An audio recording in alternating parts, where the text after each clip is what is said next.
పిల్లలకు నా ఆశీస్సులు. కామ్గా అయితే తొందరగా వెళ్ళిపోతాం. ఇంటి అందరం కామ్గా ఉన్నాం అనుకోండి, తొందరగా వెళ్ళిపోతాం ఈరోజు. లేకపోతే మ్యాచ్ అనేది స్టడీ అవర్ ఉంటుందట. అందుకే చూసుకోండి, మీరు గొడవ చేస్తే స్టడీ అవరట. అది కూడా మీ భయపెట్టే సబ్జెక్టు, భయపడే టీచరు ఎవరు? Uma madam class.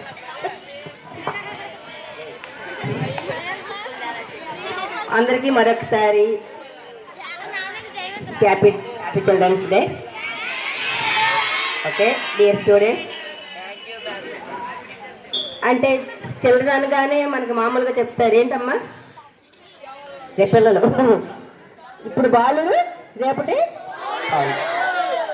They are future of our nation.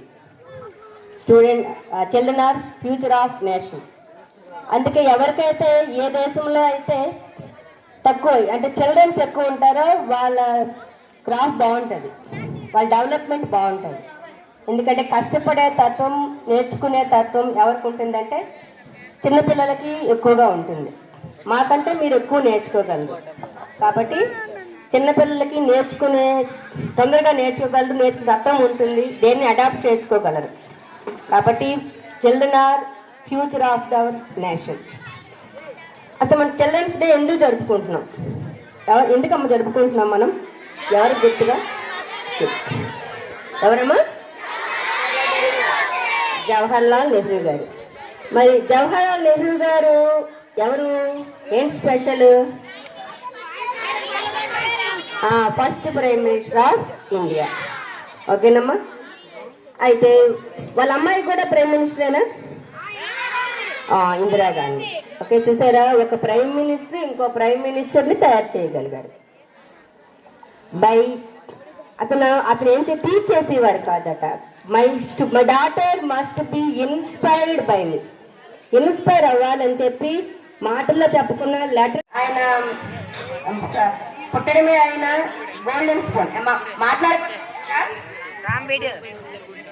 సరే, మీరు మాట్లాడదామంటే వచ్చి మాట్లాడండి. కావ్య, ఎవరైనా మాట్లాడదామంటే వచ్చి మాట్లాడండి.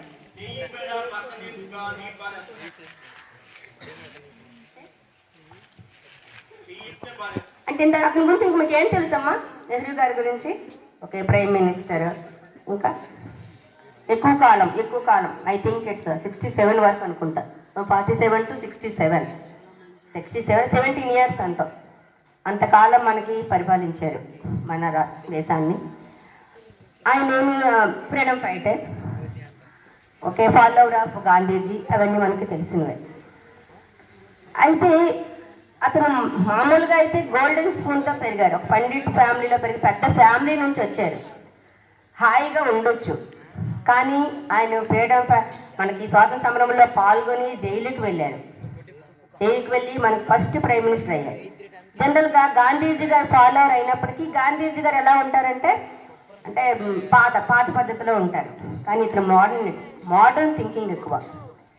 మన స్వాతంత్రం వచ్చేసరికి మన ద్రవ్యోల్బణం కానీ మన సూచి కానీ మైనస్సుల్లో ఉండేది.